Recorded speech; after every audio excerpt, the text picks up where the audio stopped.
Welcome to Sweet Life Beat Life. We hope this video helps. In this video, I will explain how to remove a Ford F150 rear bumper.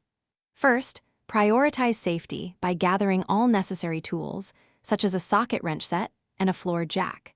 Make sure your truck is parked on a flat, stable surface and the parking brake is engaged.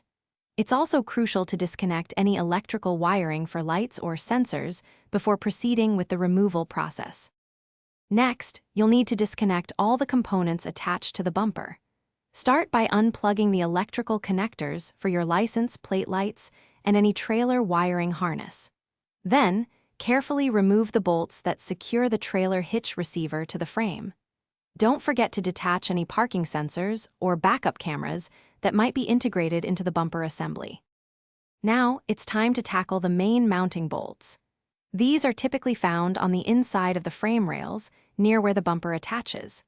Using the appropriate size socket wrench, begin to loosen these large bolts. It's highly recommended to have a second person assist you at this stage to support the bumper's weight as the bolts are removed, preventing any accidental drops or damage. With all the bolts loosened and components disconnected, you can now carefully slide the entire bumper assembly straight back and away from the truck's frame.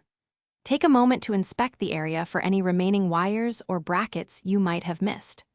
Store your bumper in a safe place, perhaps on a soft surface, to avoid any scratches or dents until you're ready to reinstall it or replace it. Thanks for watching. Consider subscribing if we helped you.